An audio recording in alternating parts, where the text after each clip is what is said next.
ये है एक जिन की वेडिंग की कहानी। नूरा ने ऐसा कभी देखा नहीं था तो उसको ना ये बात बहुत ज्यादा अजीब लगा।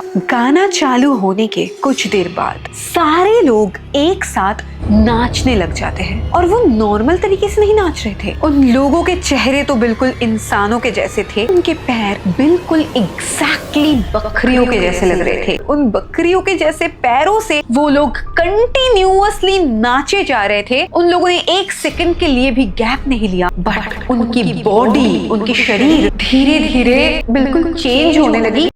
गाइस, अभी मैं एक वेडिंग से ही वापस आ रही हूँ एंड आज मेरे साथ भी एक अजीब सा इंसिडेंट हुआ। आई डोंट नो ये हॉरर था या क्या, वो आज की वीडियो में मैं नहीं बताऊंगी क्योंकि मुझे श्योरिटी नहीं है कि वो हॉरर ही था या फिर कुछ और। बट आज की वीडियो में मैं आपके साथ एक 100% ट्रू इंसिडेंट शेयर करने वाली हूँ, एकदम रियल, जो पूरे इंटरनेट पे अगर आप सर्च करोगे ना आपको दिख जाएगा कि कितने लोगों को पता है ये रियल इंसिडेंट के बारे में। ये है एक जिन की वेडिंग की कहानी जो बहुत ज्यादा डरावना है। तो चलो बिना किसी देर के स्टार्ट करते हैं आज की रियल स्टोरी। ये कहानी है 1997 की एंड आज जिस सिंगर की कहानी मैं आपको सुनाने वाली हूँ उसका नाम था नूरा। उस टाइम पे कुवैत में नूरा बहुत ज्यादा पॉपुलर थी। सिर्फ नूरा ही नहीं, वो जिस पूरे टीम के साथ मिलके गाना गाती थी उनका पूरा एक ग्रुप मतलब कि बैंड था जो बहुत ज्यादा फेमस था कुवैत में। कुवैत में जब भी किसी की शादी होती थी उन लोगों का फर्स्ट चॉइस होता था नूरा के टीम को ही बुक करना एंड इस काम में नूरा सबसे ज्यादा माहिर थी। सबको लगता था कि नूरा को बुलाए बिना, उसके गाने के बिना उनकी शादी अधूरी रह जाएगी। एंड वैसे ही नूरा ऑलमोस्ट कुवैत के हर किसी के शादी में ही परफॉर्म करती थी। 1997 की समर की बात है। एक रात नूरा एक वेडिंग में परफॉर्म करके अपने घर लौटी ही थी। वो घर जाके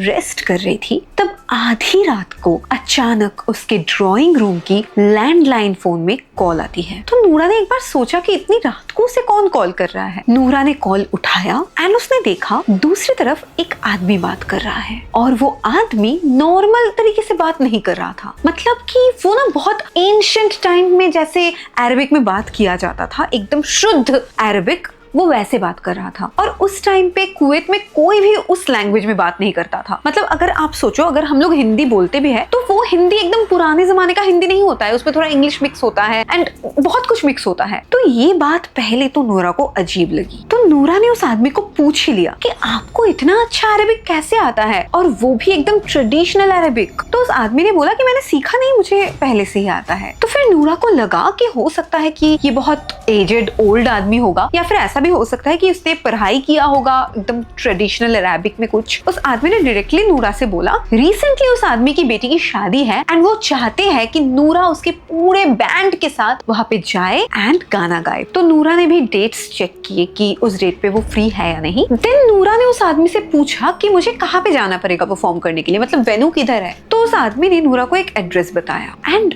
एड्रेस सुनते ही नूरा को लगा कि उतना दूर तो वो जा ही नहीं पाएगी, क्योंकि उस आदमी ने जिस एड्रेस के बारे में बताया वो मेन सिटी से काफी ज्यादा दूर है, वहां पे नूरा कभी गई ही नहीं है। तो उसने सोचा कि मना कर देते हैं। तो जब नूरा हिचकिचाने लगी उस आदमी ने इतना ज्यादा पैसा ऑफर कर दिया जितना कि मान लो नूरा को कभी किसी शादी में परफॉर्म करने के लिए मिला ही नहीं है। नूरा जनरली किसी भी वेडिंग इवेंट में परफॉर्म करने के लिए जितना चार्ज करती है, उस आदमी ने नूरा को बताया कि वो उसका 10 गुना पेमेंट करने के लिए राजी है। ये बात नूरा को थोड़ा सा अजीब तो लगा, फिर भी नूरा ने हाँ कर दिया। तो फाइनल होने पर उस आदमी ने नूरा को बताया कि उस मतलब जिस सिटी में नूरा रहती है वो सिटी खत्म होते ही एक वाटर टावर है। तो नूरा को उन्होंने बोला कि आप अपने टीम के साथ उस वाटर टावर के सामने आ जाना एंड हमारे आदमी आपको वहां से पिक कर लेंगे, आपको ज्यादा टेंशन लेने की कोई जरूरत नहीं है। कंफर्मेशन के 2 दिन बाद ही नूरा के पास अचानक उस इवेंट का पूरा पैसा एडवांस में भेज दिया जाता है। ये देख के नूरा तो और ज्यादा शॉक्ड हो जाती है क्योंकि ज्यादातर लोग इवेंट के बाद फुल पेमेंट करते हैं, बट इस आदमी आदमी ने तो इवेंट से पहले ही पूरा पेमेंट कर दिया। तो नूरा को ये बात तो कंफर्म हो चुका था कि जो आदमी उसके साथ बात कर रहा था वो बहुत रिच फैमिली से बिलोंग करता है एंड शादी में अभी भी 2-3 हफ्ता बाकी था। तो इसलिए नूरा भी अपना पूरे टीम के साथ बहुत अच्छे से सारे गाने को प्रैक्टिस करती है ताकि जो इवेंट हो वो बहुत ज्यादा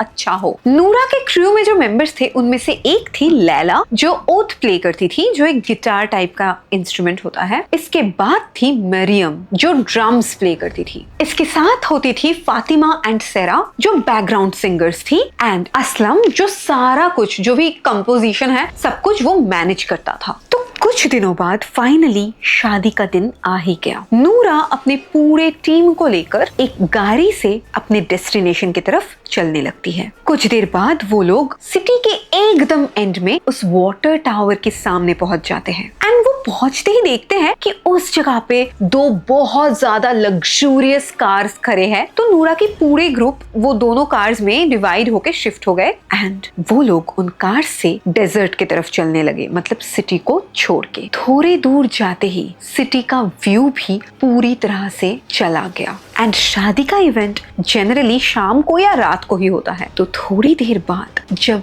सूरज की रोशनी भी चली गई तब डेजर्ट का वो सुनसान रास्ता और ज्यादा डरावना लगता रहा। उस रास्ते में सिर्फ और सिर्फ 2 ही गाड़ियां थी, वही 2 गाड़ियां जो गाड़ियां नूरा के पूरे ग्रुप को लेने आई थी और एक भी गाड़ी उस पूरे रास्ते में उन लोगों को दिखी ही नहीं। ऑलमोस्ट 2 घंटा उस सुनसान अंधेरे रास्ते से गुजरने के बाद उनको अचानक रास्ते में एक आदमी दिखा जो पूरे व्हाइट कॉस्ट्यूम पहना हुआ था। वो आदमी कुवैत की जो ट्रेडिशनल आउटफिट है, मतलब हबीबी लोग जो आउटफिट पहनते हैं अबाया टाइप का, वैसा ही कुछ पहना हुआ था। उन दोनों गाड़ियों को देख के ही उस आदमी ने हाथ से इशारा किया एंड उनके पास अपना जो गाड़ी था वो अपने गाड़ी में बैठ के चलने लगे। उनकी गाड़ी के पीछे पीछे नूरा की टीम की जो 2 कार थी वो दोनों कार उनकी गाड़ी को फॉलो करते हुए जाने लगे। कुछ देर उनकी गाड़ी को फॉलो करके जाने के बाद उन लोगों को एक बहुत बड़ा मैंशन दिखा। ऐसा मैंशन जैसे कि वो कोई महल हो, वो इतना ज्यादा लग्जूरियस लग रहा था बाहर से ही। नूरा एंड उसके क्रू इतने सारे वेडिंग्स में परफॉर्म कर चुके थे तो उन्होंने बहुत अच्छा से अच्छा वेन्यू देख लिया था। उनको लगा कि इतना अच्छा कुछ तो उन्होंने जिंदगी में नहीं देखा है। वो महल इतना ज्यादा लग्जूरियस था, वो पूरे फ्लावर्स से एंड लाइट से बहुत अच्छी तरह से डेकोरेटेड था एंड बहुत बड़ी जगह को लेकर था। इतना बड़ा था वो महल कि वो लोग डिस्क्राइब भी नहीं कर सकते। नूरा और उसके पूरे क्रू कुछ देर के लिए उस महल को देख के लिटरली मदहोश हो चुके थे एंड कुछ देर बाद जब उन्होंने पीछे मुड़ के देखा, उन्होंने देखा कि वहाँ पे कोई ड्राइवर भी नहीं था, कोई गाड़ियां भी नहीं थी। ऐसा लग रहा था कि वो लोग यहाँ पे कैसे आए हैं उनको ही पता नहीं चल रहा था। मतलब अचानक सब कुछ ऐसे कैसे गायब हो सकता है। कुछ भी नहीं था उन लोगों के पीछे। उन लोगों को समझ में नहीं आ रहा था कि किस तरफ से अंदर जाना है। कोई उनको अंदर लेके जाने के लिए भी नहीं था। जब वो ये सब सोच ही रहे थे तभी अंदर से एक औरत बाहर आई एंड वो औरत भी बहुत ओल्ड टाइम के ट्रेडिशनल ड्रेस पहनी हुई थी एंड उस औरत ने उन लोगों को बोला कि आप लोग मेरे साथ अंदर आओ। जब उस औरत को फॉलो करके अंदर जा रहे थे तब अंदर जाते जाते ही उनको ना बहुत ज्यादा इत्र, मतलब कि परफ्यूम का स्मेल आ रहा था और वो लोग जितना अंदर जा रहे थे वो स्मेल और ज्यादा स्ट्रॉन्ग हो रहा था। वो स्मेल इतना ज्यादा स्ट्रॉन्ग था कि उन सबको ना लिटरली हेडेक स्टार्ट हो गया था उनका। ऐसा लग रहा था कि बोतल के बोतल इत्र वहां पे छिड़काए गए हैं पूरे महल में। धीरे धीरे वो औरत उन लोगों को महल के अंदर उस जगह पे लेके जाती है जहाँ पे उन लोगों का परफॉर्म करने का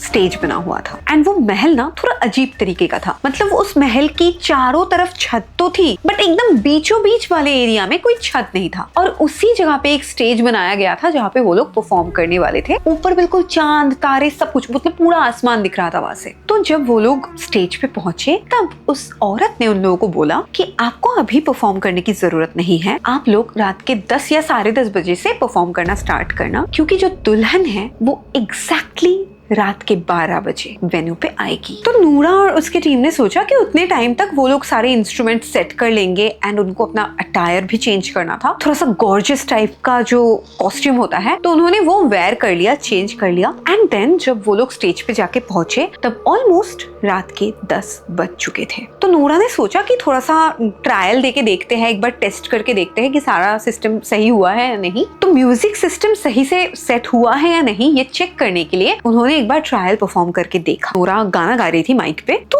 ऐसा लग रहा था कि पूरे बिल्डिंग में ना वो आवाज गूंज रहा है। तो नूरा को लगा कि ऐसा तो कभी होता नहीं है, उन लोगों का म्यूजिक सिस्टम बहुत ज्यादा अच्छा कंपनी का, अच्छा ब्रांड का है, तो ऐसा तो होना नहीं चाहिए। तो असलम को उसने बोला कि थोड़ा सा देखो अगर कुछ ठीक हो सकता है। तो असलम सही कर ही रहा था सारा सिस्टम। एंड तब तक ही रात के 10:30 बज गए थे। एंड 10:30 बजे के 1 मिनट पहले भी ना पूरा जो वो वेन्यू था वो बिल्कुल खाली था, मतलब वहां पे कोई भी नहीं था। बट जब 10:30 बजा ऐसा लगा कि वहां पे 5-10 सेकंड के अंदर पूरा वो वेन्यू फुल हो गया। मतलब कुछ ऐसा हो गया कि सब लोग एक साथ अंदर आ गए। नूरा ने ऐसा कभी देखा नहीं था, तो उसको ना ये बात बहुत ज्यादा अजीब लगा, थोड़ा शॉकिंग लगा कि ऐसे कैसे हो सकता है कि सब लोग एक साथ वेन्यू के अंदर आ जाए। और एक बात नूरा को और ज्यादा अजीब लगी कि जितने भी आदमी थे वहां पे वो सारे ऑलमोस्ट सेम कपड़े पहने हुए थे। मतलब वही पुराने टाइम का जो एकदम व्हाइट अबाया टाइप का होता है मेंस, वैसा टाइप का उन्होंने कुछ पहना था। ऐसा लग रहा था कि सबका हाइट भी सेम है, सबका ड्रेस अटायर भी सेम है। इवन जो औरतें थी वहां पे वो सारे ही ऑलमोस्ट सेम टाइप के ही अबाया टाइप के गाउन्स पहने हुए थे, वो भी ऑलमोस्ट सेम देखने में लग रहे थे। तो ये बात भी ना नूरा को थोड़ा अजीब लगा कि ऐसा कैसे हो सकता है कि सबका अटायर एकदम एग्जैक्टली सिमिलर। तो फिर उसने सोचा कि हो सकता है कि शायद जिसका शादी है उन्होंने ही सबको गिफ्ट किया हो एक ही तरीके का, ताकि एक ही टाइप का चीज पहन के आए। एंड उस पूरे वेन्यू में ना ऑलमोस्ट 300 लोग थे। नूरा ने पहले भी इतने लोग में या फिर इससे ज्यादा लोग में भी वो परफॉर्म कर चुकी थी, तो वो ज्यादा घबराई नहीं। नूरा उसके टीम के साथ एक वेलकम सॉन्ग परफॉर्म करती है जो कि वहाँ की एक ट्रेडिशनल सॉन्ग थी, तो उसे लगा ही था कि सब लोगों को बहुत पसंद आएगा वो गाना। गाना चालू होने के कुछ देर बाद कुछ इतना अजीब होता है जितना नूरा ने कभी सोचा भी नहीं था, देखना तो दूर की बात। सारे लोग एक साथ नाचने लग जाते हैं, और वो नॉर्मल तरीके से नहीं नाच रहे थे, वो लोग बहुत ज्यादा एनर्जी के साथ एकदम हाइपर होके नाच रहे थे। और तो और नूरा को ये डांस इतना ज्यादा अजीब इसलिए लग रहा था कि वो सारे लोग एकदम सिंक्रोनाइज्ड तरीके से नाच रहे थे। मतलब कि सोचो अगर कोई राइट हैंड ऐसे करके डांस कर रहा है तो वहां पे मौजूद पूरा क्रू ही ऐसे ही डांस कर रहा था। इवन डांस करते करते उन लोगों का सर, उन लोगों की बॉडी मूवमेंट इतना ज्यादा मूव हो रहा था, मतलब वो लोग इतना फ्लेक्सिबल तरीके से डांस कर रहे थे जितना कि किसी इंसान के लिए पॉसिबल ही नहीं है। एंड ये बात नूरा की पूरी टीम को बहुत ज्यादा अजीब लग रहा था। वो लोग परफॉर्म करते करते अनकंफर्टेबल फील कर रहे थे एंड उन लोगों को डर भी लग रहा था। जितना जितना टाइम बढ़ता जा रहा था उन लोगों की डांस और ज्यादा बढ़ती जा रही थी। उनके पाँव के जो एंकल्स थे, जो पाँव के जोड़े थे, वो भी इतना ज्यादा मूव कर रहा था कि कभी कभी लग रहा था कि उनके पैर उल्टे, जल्दी कभी पॉसिबल है ही नहीं। नूरा की पूरी टीम जब ये सब देख रही थी वो बहुत ज्यादा घबरा रही थी। फिर भी उन्होंने सोचा कि उनको ऑलरेडी एडवांस में फुल पेमेंट मिल चुका है, उनको परफॉर्म करना ही पड़ेगा। तो वो लोग परफॉर्म करते जा रहे थे और वो जो ऑडियंस थे वो नाचती ही जा रही थी।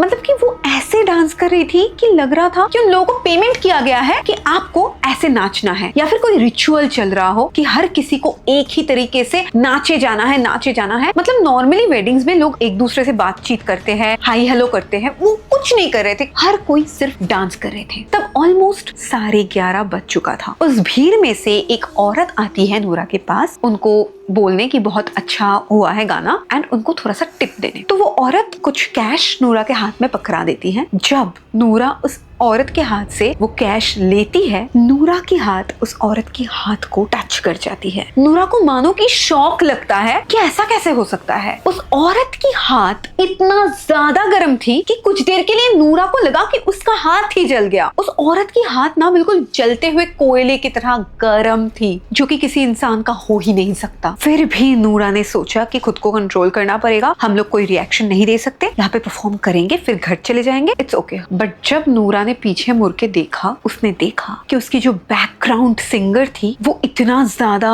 घबरा गई थी कि जिस हाथ में उसने माइक पकड़ के रखा था उसका हाथ एकदम थर थर करके कांप रहा था। तो नूरा उसके पास गई एंड नूरा ने उसे समझाया कि देखो जो भी हो, मुझे भी पता है कि यहाँ का माहौल बहुत ज्यादा अजीब हो रहा है, बट हमें कैसे भी हो परफॉर्म करना है एंड परफॉर्म करके हम लोग घर चले जाएंगे, सब कुछ सही रहेगा। तो नूरा पूरे टीम के साथ परफॉर्म करती गई। ऑलमोस्ट आधी रात होने ही वाला था, बट दुल्हन का नामो निशान नहीं था उस वेन्यू पे। उसको भी बहुत ज्यादा अजीब लग रहा था, बहुत डिस्कम्फर्ट फील हो रहा था, क्योंकि ना तो उसने पानी पिया, ना तो उसने गैप लिया, ना तो उसने रेस्ट लिया। तो इसलिए उसके गले गले में भी ना बहुत ज्यादा चोट पड़ रहा था। एंड जब वो बगल में ही मरियम को देखती है तो उसने देखा कि मरियम बिल्कुल रोबोट की तरह ड्रम बजाए जा रही है। ऐसा लग रहा है कि उस पे कुछ हावी हो चुका है। मतलब वो अपने जबड़े को ऐसे कस के एक तरफ देख रही है और ड्रम बजाते जा रही है। उसकी आंख भी एक सेकंड के लिए बिल्कुल नहीं हिल रही है। ऐसा लग रहा है कि उसके दांत टूट जाएंगे थोड़ी देर में। वो इतनी कस के अपने जबड़े को चबा के रखा है उसने। तब